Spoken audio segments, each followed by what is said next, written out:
What's going on, everybody? DStyleBoxing here. If you're listening on archive right now, hit that like button, hit that notification so you're notified when I go live. Also, check out Aftermath tomorrow.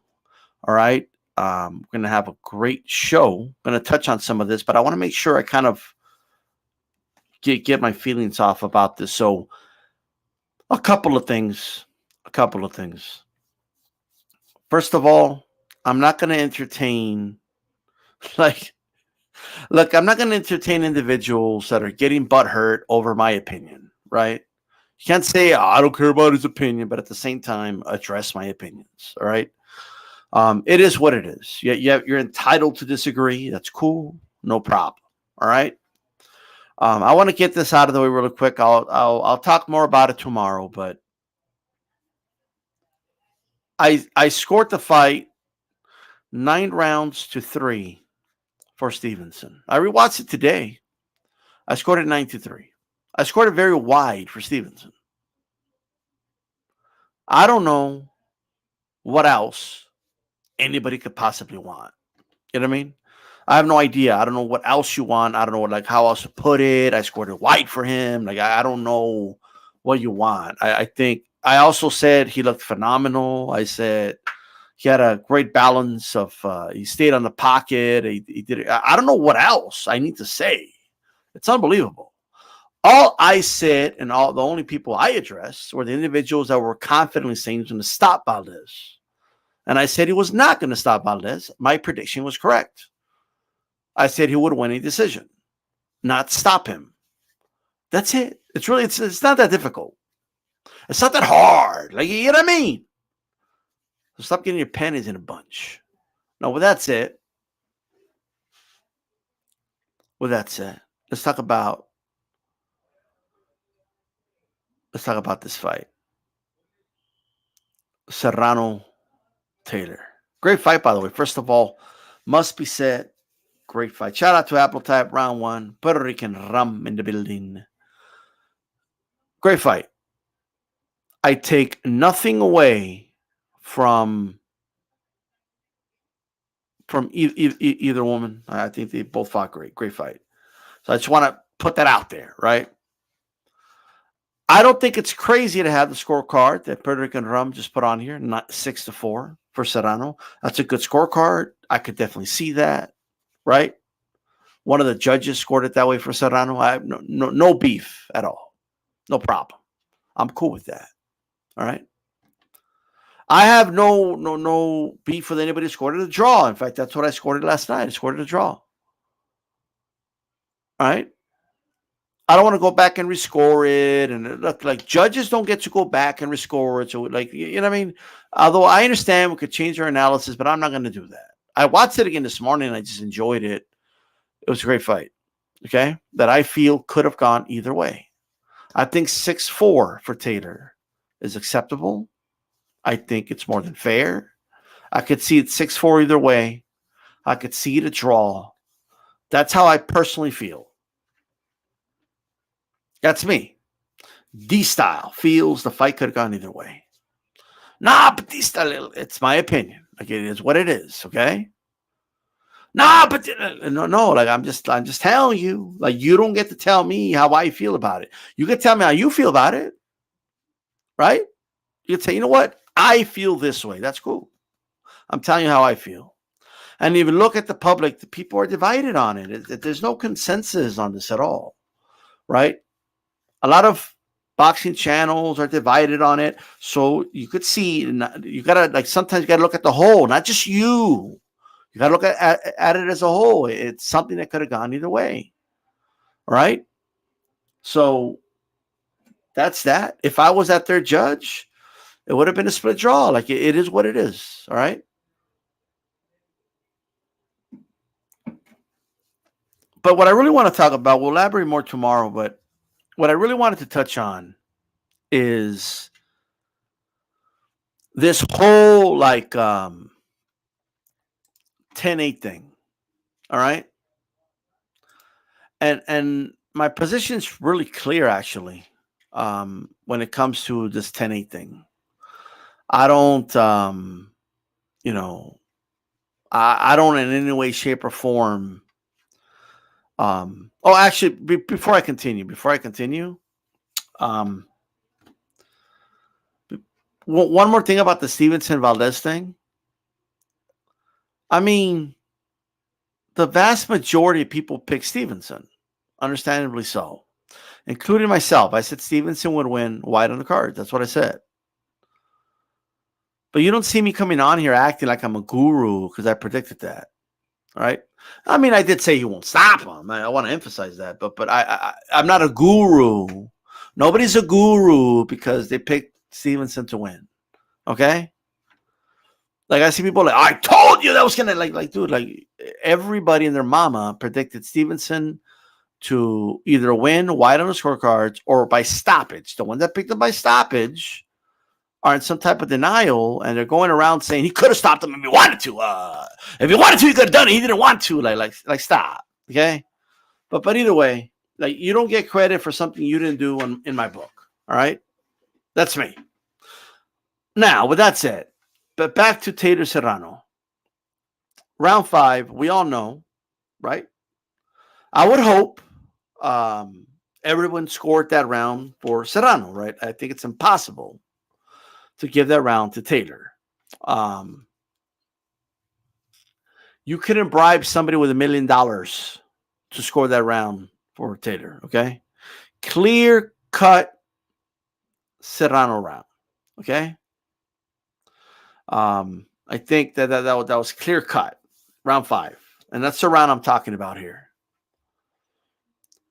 We know Serrano hurt Taylor. All right. Hurt her in the middle of that round. And by like she just got out of that fight. You know what I mean? Like Taylor got out of that fight like barely. All right. I mean, she just barely got out of that round. Like she just survived it. You know what I mean? So she just gets out of that round. Just survives that round. No doubt, right? I was thinking she might get stopped in a 6. That's how hurt I thought she was. Serrano threw like over 100 punches in a round. She was definitely trying to get her out of there. Set it up beautifully. Fought out of the clinch. You know what I mean? It was a great round for Serrano, no doubt. So the debate and discussion is not if Serrano won that round. We know she did. All right? We know she won that round. We know she won it clearly. We know she put a beat down on Taylor in that round. That is not the debate. That is not the discussion. The discussion is whether or not that round should be scored a 10-8. That is a discussion, right? And I've seen people say, yeah, I scored a 10-8 because she dominated the round, right? Fair enough. There's nothing in the rule that says you can't do that. There's nothing in the rule that says you're not allowed to do that. And that's not an argument I'm making. I'm only going to give you my opinion and why I believe it shouldn't be allowed and why I don't believe, because there's nothing in the rule that says you got to do it either, right? Why I don't believe in 10-8 rounds without a knockdown or some type of point deduction. All right? The reason I don't believe in 10-8s without a knockdown. Okay, now let's put point deduction is obvious. We're going to put that aside, but so we can leave the discussion about the knockdown. That's really what it's about. Okay. Katie Taylor was hurt in that round. All right. Like Amanda Cotter with a hell of a shot. Like I'm talking a hell of a shot. Okay. Hurt her bad.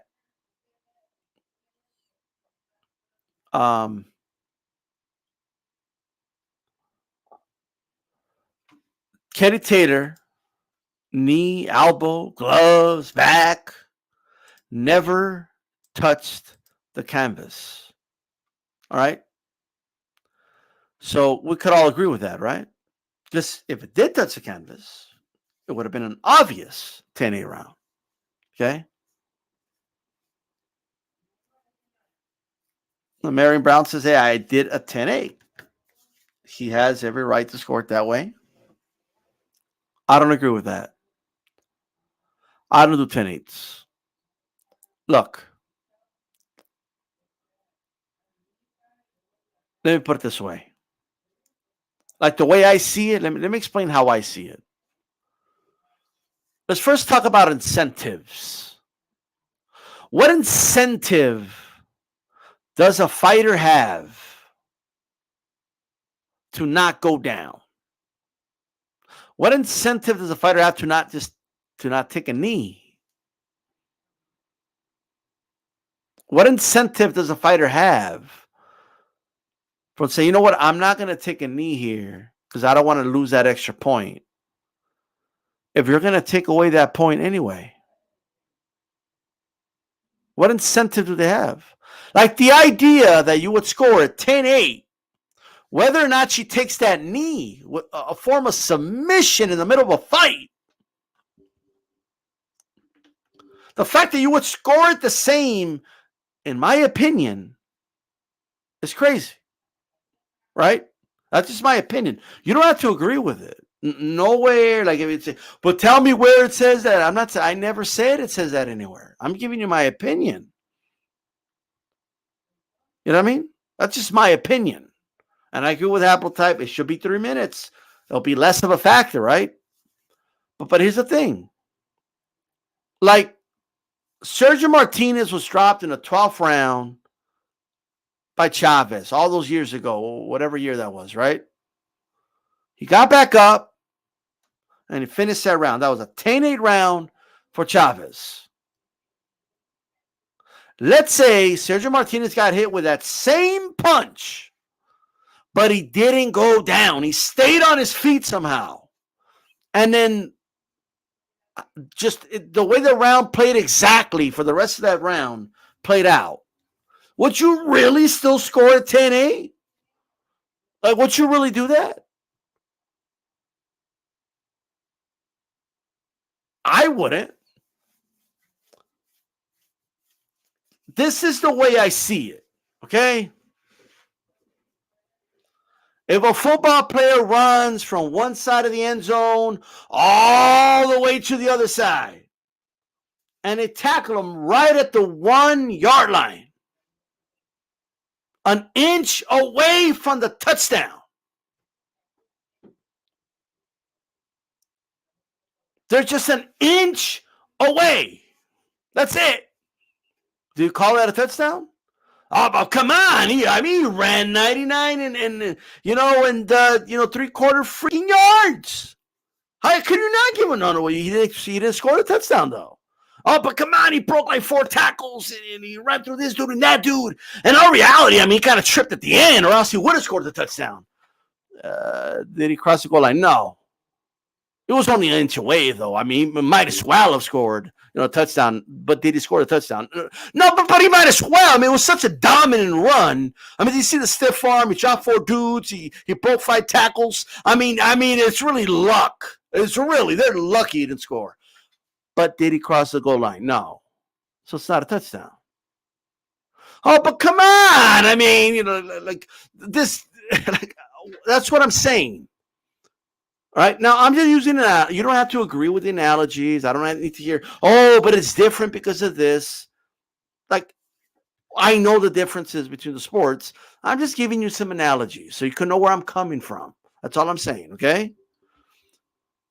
Basketball. You go for 3, right?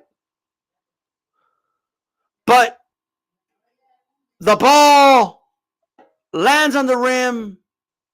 It swirls around the rim, and then it just kind of swirls out of the rim. Like, are you going to say, oh, come on, you got to count that? It might as well have gone in. It was literally right there. It's not like it was an air ball. Like you can't just count. Did it go through the hoop? No. But it might as well have. It kind of like swirled around the hoop. It might as well have been like you can't, like, it didn't go through the hoop. Okay? That's all I'm saying. All right? So, yes, Katie Taylor was getting her ass beat in that 5th round. There's no other way to put it. But did she go down? Did she hit the canvas? No. And to me, Well, she obviously didn't win the round, and Amanda did obviously win the round. There's no debate there. The fact that it's a dominant round means it's not a swing round. It means all three judges are going to give her the round. That's what that means. It's not going to be like one of those rounds where one judge might give it to Katie. That is the advantage of dominating a round. Like you're going to win that round, right? There is a benefit to dominating rounds. No one's going to give it to your opponent. Like if you just edge out rounds, you're risking people giving it to your opponent. If you dominate a round, you're not. So there is an advantage to dominating rounds. That's what I'm saying. That's number one. Second, what value do we put in fighters that stay on their feet? Like if a fighter is hurt, right? And just like Katie was, Katie could have taken a knee. Right? It's only women rounds are only 2 minutes. If she takes a knee, a ref's gonna count to 10. She's gonna get up, go this way, go that way. That's gonna be like a good 30 seconds. Okay? But she didn't take a knee. But a lot of you would have scored it the same if she did. And to me, that is just crazy. You know what I mean? That is nuts to me. No, I'm not talking about the Valdez round, Remy. But one of the judges, I believe, did give Katie Taylor, I'm sorry, Amanda, a 10-8. Now, granted, I never have I said, hey, that judge did something illegal. He has a really good explanation for the 10-8. He could say, hey, I give a 10-8 to a dominant I get it, right? They didn't do anything wrong. If you scored a 10-8, you didn't do anything wrong. I'm not here to tell you, shame on you. You're a horrible person because you scored a 10-8. That's not even my argument. You have every right to score it that way if you wish. I just feel that the scoring, right, is already difficult as it is. And you open a Pandora's box to people to pick and choose when they do a 10-8 or not. Because now was it dominant enough, right? In rounds that maybe are not as dominant as this, where's the line? When does it become a 10-8? At what point? Now, granted, for half of the round, it was a competitive round. It became one-sided halfway through the round. That's another thing. All right? At some point, I feel like if the beatdown is that bad, it should be a TKO or it should be able to get a knockdown. And if the fighter finds a way to stay up besides the beatdown, that's a well-earned 9 in my opinion. All right? So to go back to my analogy of the football player that ran from one side of the end zone all the way to just 1 inch away from the end zone. But now it's first down. They run it. The defense stops it.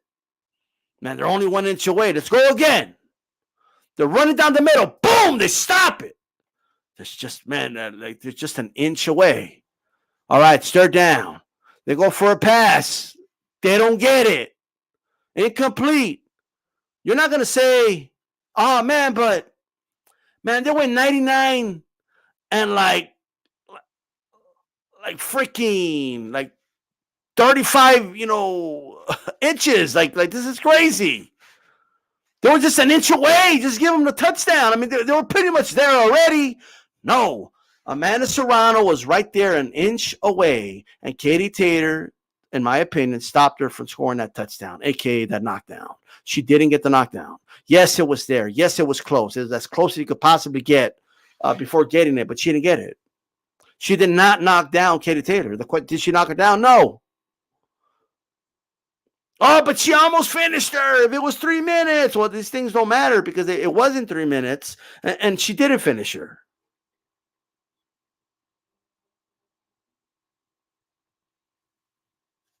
That's what I'm saying.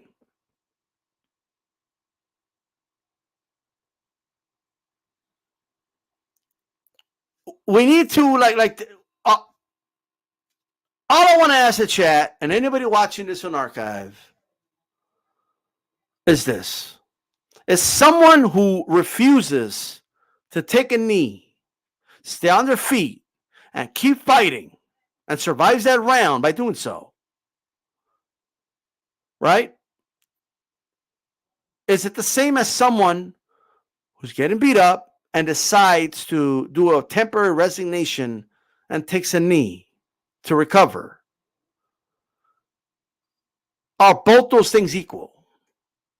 Or the person that does get hit and knocked down and has to get back up and beat a 10 count? Are those three things equal?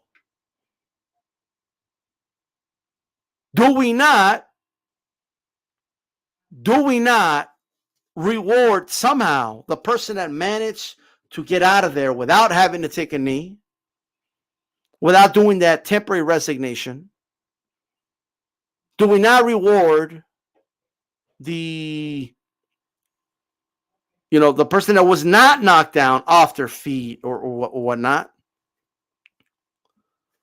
I saw an image of Katie Taylor, like her knee was like inches away from the canvas, and she managed, like you have to reward that.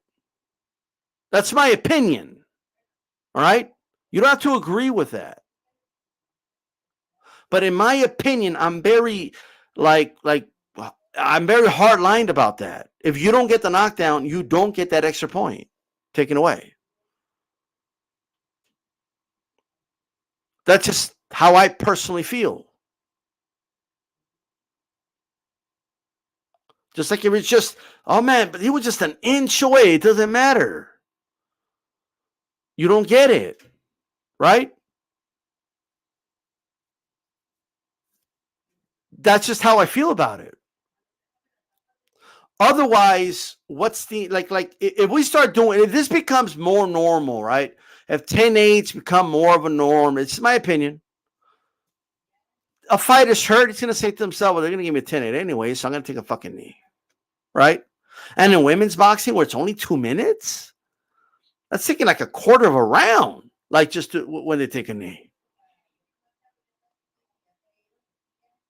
All right, so that's my argument. That's what I'm saying. Now, you guys can tell me. I want to know, do you guys agree? Do you guys disagree? You let me know. All right? I feel like I'm making a good argument here. You don't have to agree with it. I don't want you to agree with me if you don't. All I want to know is if you understand. You could understand and say, I get where you're coming from, but I disagree. And that's completely fine. All right? I'm not here to tell you guys how to judge how you judge, right? As long as you're using the criterias, right? Ring generalship, clean punching, defense, right? Effective aggressiveness, right? As long as you do that and you're following the 10-point must system, hey, I get it. I'm just letting you know why I don't do 10-8s without a knockdown or some type of point being taken away. I don't do it. That's just me. I did not score 10-8 for Manny Pacquiao when he was whooping the fuck out of Jeff Horn. I forgot what round that was. I haven't seen that fight in years, but Pacquiao whooped the shit out of Jeff Horn for one of those rounds. Jeff Horn was almost out of there, but Jeff Horn didn't go down. He stayed up. And since he stayed up, I'm not going to punish him for it and take away another point. When he could have taken a knee, and that's when I do take a point, obviously. That's just the way I personally see it, right? Now, people like on Twitter bringing up like MMA, and I don't know about MMA like that. Like, oh, but an MMA, I don't know. I'm talking about boxing, okay? That in MMA, if you control them in the ground, or like, well, I don't know, and like that's not, like, they don't grapple on the ground in boxing, so I don't know. Okay, I'm just talking about boxing. All right, so I just feel like, and honestly, a lot of people didn't even think about 10-8s until you started seeing like Farhood doing it, and then what happens? It triggers a chain reaction, and then people start doing it. You know, a lot of these guys that score on TV, they set a precedent. So I'm here to say that I don't do it, and I'm giving you my reason why. That's all. All right. So, in my opinion, if a fighter stays on their feet, that's a well-earned 9. They obviously lost the round. They're not going to win the round, right? But to me, they earned that 9, right? It's my opinion.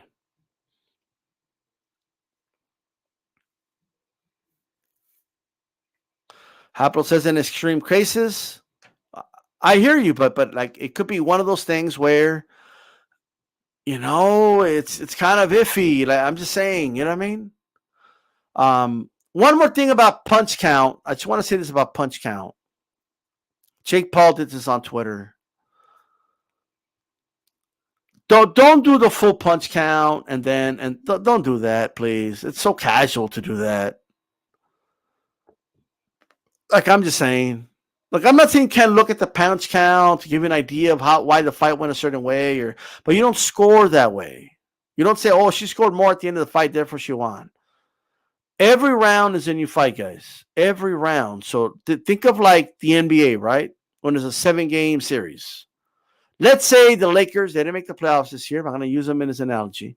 Let's say the Lakers beat the Celtics 120-90 by 30 points, right? In game 1, they get the W, all right? They get a W. They don't get 2 Ws, they get 1 W, right? And then game 2, Celtics come back and beat the Lakers 90-89.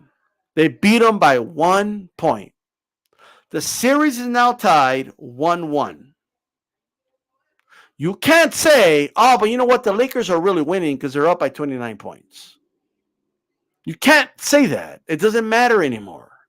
The points that were scored in game 1 don't matter. You can't you don't carry them over to the next game. Okay? You start at 0 again. Think of boxing that way. Every round, you're starting at 0 again. That means that if a punch cut a fighter or bust or they give him a good bruise on the side of the face because they landed a good hook in round 3, right? That hook was caused in round 3, right? You can't give the other dude every round because look at his face, right? That's why you can't just say, "Look at his face." All right? You have to actually watch the fight. Some guys bruise easier than others, okay? Now, could it tell a story? Of course, okay? But when you score a round, you score round by round. What happens in that round? That's how you score it. Round 4, brand new round. If one of the biggest pet peeves of mine, and I know he passed away, so rest in peace. What was his name? The guy from HBO. Oh my God, I forgot his name. He used to talk like this, Jim. Like that guy, I forgot his name. But I remember he said he was going over the 4 criteria in the third Marquez Pacquiao fight, and he said Pacquiao's winning defense because Marquez is bleeding, even though the bleeding was caused several rounds before that. So he was giving him a whole part of the criteria because of that. That is crazy. Shout out to Boxing Wave. Shout out to you, brother. First viewing, I thought Serrano edged it or draw. Rewatched it this morning, I thought Katie might have edged it. Half of the rounds were swing rounds. I do agree with that, by the way. I'm not mad at the outcome anymore. Well, there you go. There you go. And shout out to you, brother. Appreciate the support. Everybody subscribe to Boxing Wave. I hope you guys tune in tomorrow for Aftermath. I thank everybody that came on. Harold Letterman. There you go. Thank you, Bruce. Man, my bad. Thanks, Man of Water. His name escaped my mind. You know what I mean? But just think of it that way. Stop looking at the punch count. Stop looking at their face. Just score round by round. You know what I mean? It's just the way it is. The score round by round. Go round. What are they doing round by round, right? I think that's why people have a shock when I say I give out this 3 rounds. Because they probably just watched the fight and were like, well, I don't know. I thought Stevenson clearly won that fight. What do you mean he won 3 rounds? I felt he won round 3. I felt he won round 7. And I gave him round 12. You know? No big deal. You know, Shakur still clearly won. It's not debatable. You clearly won the fight. but I just scored it round by round. That's all. Like, nothing crazy, you know. Shout out to Tony. Shout out to Stephen. Hey, guys, I appreciate you guys. I got to get going. I'm going to go ahead and head out. I hope you guys understand my argument about 10-8 rounds. I would like other people to give their thoughts on it. Once again, if you don't knock the opponent down, it's not an 8. It's just my opinion. Just like if you're 1 inch away from a touchdown, it's not a touchdown. All right? Like point blank. All right? If something like it's just the way I feel about it. I will never change my stance on that. I'll never tell anybody else they can't do it, but that's me, right? That's a hard line I have. Okay, this is DStyleBoxing. Keep it boxing, guys. I'm out. Have a good Sunday.